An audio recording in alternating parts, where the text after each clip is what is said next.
All right, तो आज तक अभी तक हमने जाना था आयरन एज के बारे में कि आयरन एज क्या था, कैसे उसका स्टार्टिंग हुआ, कहाँ पर उसका एविडेंस मिला, क्या क्या आर्कोलॉजिस्ट लोग को। तो हमने बहुत कुछ जाना था आयरन एज के बारे में। तो अब हम जानने वाले थे आयरन एज का जो टाइम था उसमें कौन कौन सी कल्चर्स बिलोंग करते थे, या आयरन किस किस कल्चर में यूज किया जाता था। तो अगर आपने लास्ट वीडियो नहीं देखी है तो आपको आई बटन पर लिंक मिल जाएगा, आप जाके देख सकते हो। और अगर आपने देख लिया है तो हम आज की वीडियो स्टार्ट करते हैं जिस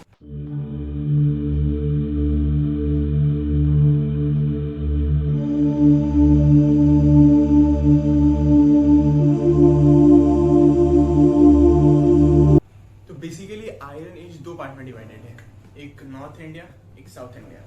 नॉर्थ इंडिया में फेमसली आपका पॉट कल्चर्स का सबसे ज़्यादा नाम था, और साउथ इंडिया में था वो मेगालिथ कल्चर का सबसे ज़्यादा नाम था, कि इसकी वजह से आयरन का वहाँ पर फेमस हुआ, या आयरन के टाइम में ये कल्चर्स आपका ज़्यादा फेमस हुए। अब हम जानते हैं कि अभी रिसेंटली ही पॉट व्हील का डिस्कवरी हुआ था, जहाँ पर पॉट नए नए टाइप के इंसानों को चस्का लगा था कि इजी हो गया था पॉट व्हील की मदद से पॉट बनाना। अब उस पर कलर करना पसंद आ गया था, उस पर कलर करना चालू कर दिए थे, तो वो कल्चर एक वो एक नया कल्चर का रूप ले लिया था। तो वो था सबसे पहले आप देखोगे नॉर्थ में, तो आपका 1000 से लेके 600 BC के टाइम में PGW कल्चर्स था, जो था पेंटेड ग्रे वेयर कल्चर, जिसमें आपको पॉट को ग्रे कलर किया जाता था। जो भी वहाँ रीजन के आदमी लोग हैं वो लोग उसको ग्रे कलर करते थे और ग्रे कलर का पॉट को यूज करते थे, इसलिए उसको पेंटेड ग्रे वेयर का नाम दिया जाता था। फिर कुछ टाइम के बाद 600 BC के बाद 600 से 300 BC तक आपका ब्लैक पॉलिश्ड जो पॉट था उसका यूज होने लगा, इसमें आपका पूरा पॉट को ब्लैक कलर कर दिया जाता था।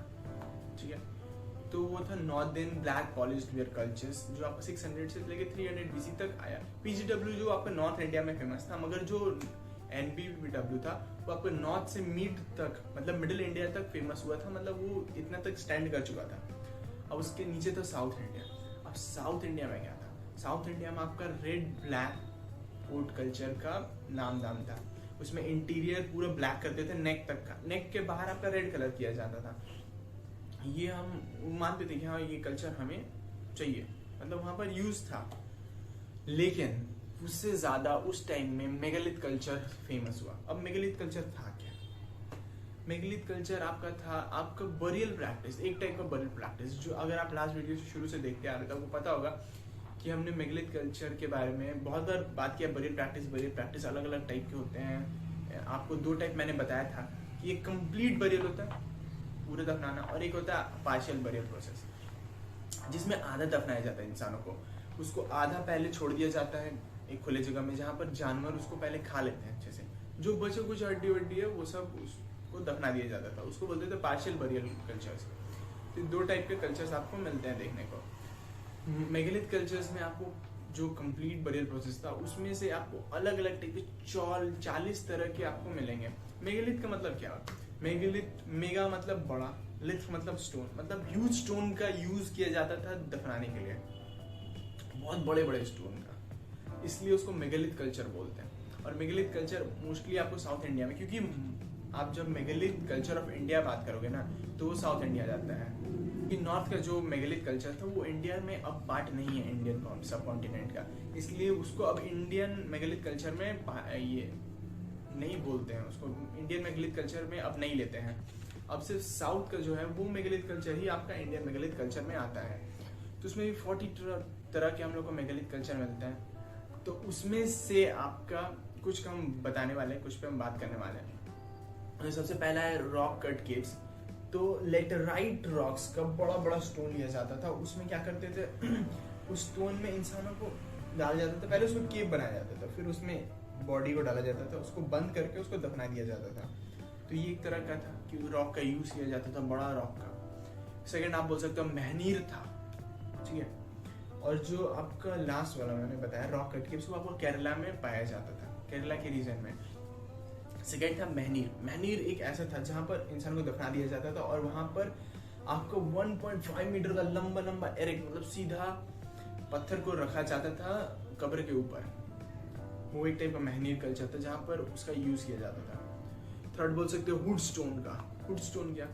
आप देख सकते हो हुड, मतलब अब सांप का फन देखो ऐसे करके होता है, या आप हुडी पहनते हो तो हुड देखो, तो उसी तरह से वो कब्र का एक हुड बनाया जाता था, गोल स्टोन रखा जाता था ऐसे, जो आपका हुड का काम करता था, और उसको हुड स्टोन बोलते थे, या जो आपका दफना दिया जाता था उसके ऊपर हुड स्टोन गोल का पत्थर रखते थे, तो उसको हुड स्टोन कल्चर भी बोलते हैं, जो उस जगह में यूज किया जाता था। हुड स्टोन को लोकल लैंग्वेज में कुडाई काल बोलते थे, और वो आंध्र प्रदेश और केरला रीजन में पाया जाता था। फिर आता है आपका डॉल्मेन, जो वर्ड है वो एक केल्टिक लैंग्वेज का है, जिसका मतलब है टेबल ऑफ स्टोन्स।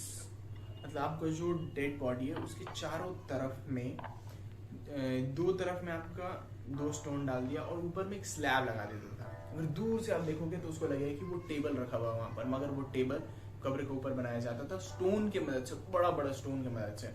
तो टेबल ऑफ स्टोन उसको लोकल लैंग्वेज में डॉल्मेन बोलते थे, और वो लोकल लैंग्वेज, लोकल एरिया जो था वो था आंध्र प्रदेश और तमिलनाडु के टाइप में वो पाया जाता था। फिर आप देख सकते हो अम्ब्रेला स्टोन का यूज किया जाता था। अम्ब्रेला स्टोन का मतलब आप कब्र में बड़ा सा पत्थर सीधा खड़ा किया, उसके ऊपर से गोल सा ऐसे पत्थर का रख दिया जाता है। अगर दूर से देखोगे तो लगेगा जैसे अम्ब्रेला है, वो छांव दे रहा है वो कब्र को। तो उसको लोकल लैंग्वेज में उसको टोपी काल बोलते थे, और वो लोकल लैंग्वेज में आप लोकल रीजन जो था उसका वो था केरला। और एक था उसका नाम था केन ऑफ सर्कल, मतलब जो कब्र था कब्र को सर्कल से घेर दिया जाता था, वो बड़ा बड़ा स्टोन से, उसको नडाई काल टेढ़ी बोलते थे, और उसका लोकल रीजन था तमिलनाडु। उसका खासियत था कि वो अलग अलग स्टोन से, मतलब वहां पर खड़ा हुआ कब्र को चारों तरफ से घेर दिया जाता था बड़ा बड़ा स्टोन से, ठीक है। और जैसे कि हमने बात की है बहुत बार कि अलग अलग रीजन में पहले लोग क्या मानते थे कि मौत के बाद जिंदगी है। बहुत जगह हम लोग को मिला है जो ग्रेव था या कब्र था उसके बगल में आपका गाड़ा हुआ सामान, जैसे कि अब ममीज जो हम रिसर्च करते हैं उसमें भी बहुत जगह हमें मिला है मम्मी रिसर्च में सोने का सामान। पहले तो इंसान अपने सर्वेंट तक को, मतलब राजा रानी जो तो सर्वेंट तक को दफना दिया जाता था कि अगले जन्म में उनका काम आएगा। इस तरह यहाँ भी सेम कंडीशन था, ऐसा मानते थे। तो मानने में अब सर्वेंट तो था नहीं, नॉर्मल इंसान का हर किसी का सर्वेंट नहीं हो सकता, तो वहाँ पर वो लोग पोइट को दफना दिया जाता था। जैसे हमने जाना है वहीं से हमें पता चलता है कि रेड ब्लैक पोइट का कल्चर था उस टाइम में। 33 टाइप का एलिमेंट्स आपको मिलता है आयरन का, जैसे एक्स हुआ, नाइफ हुआ, डैगर खंजर हुआ, सोर्ड हुआ, हॉर्शू हुआ, एक्स हुआ, बहुत सारा अलग अलग टाइप का आयरन इंप्लीमेंट्स मिलता है, जहाँ से हम लोग को पता चलता है कि हाँ ये आयरन के एज में आता था, ठीक है। तो ऐसे बहुत सारे मेगलिथ कल्चर आपको मिल जाएंगे, अगर आप सर्च करोगे तो आपको बहुत सारे मिल जाएंगे। 40 होते हैं ऐसे। हमने कुछ पे बात किया और कुछ के बारे में हमने आपको बताया। तो आज के लिए बस इतना ही। और लास्ट वीडियो में मैंने एक पूछा था कि हाँ आप कॉपर्स के टाइम में, कॉपर कल्चर में जब बताया था कि हड़प्पन सिविलाइजेशन था जहाँ पर कॉपर का सबसे ज़्यादा यूज था, तो मैं ऐसे भी उस पर बनाने ही वाला था वीडियो, मगर मैंने पूछा था कि आप किसी को अगर इंटरेस्टेड जल्दी जानना चाहता है तो मैं जल्दी बना दूंगा। तो एक बंदे ने मेरे को कमेंट किया था, तो मैं उसके लिए उस वीडियो को, नेक्स्ट वीडियो को ही अब हड़प्पन सिविलाइजेशन पर ही लाने वाला हूँ। और तो आज के लिए बस इतना ही। अगर आप नए हो मेरे चैनल पर तो सब्सक्राइब कर सकते हो नए जानने के लिए। अगर आपको कुछ जानना है जो आपको अपलोडेड आपके लिए फंडामेंटल्स है, या इससे पहले की जितनी भी स्टोरी आपको अपलोडेड है, आप चैनल पर जाके आराम से देख सकते हो, वहाँ पर आपको पता लग जाएगा अच्छे से। और आपको अगर पसंद आती है तो आप सब्सक्राइब कर लो, ताकि आने वाले टाइम में आपको ऐसे वीडियो मिलते रहे और आप उसे एंजॉय करते रहो। आपको हिस्ट्री को आराम से स्टोरी में जान सकते हो, मज़ा आएगा, तो बने रहो। और आपको अगर अच्छा लगता है तो आप लाइक कर सकते हो। आपको सबसे अच्छा क्या लगता है वो आप कमेंट कर सकते हो। अगर आपको कुछ जानना है तो वो भी आप कमेंट कर सकते हो, उस पर हम जरूर बनाएंगे, कोशिश करेंगे कि जल्दी से जल्दी आप कवर करें आप लोगों की रिक्वेस्ट को। तो आज के लिए बस इतना ही। Thank you.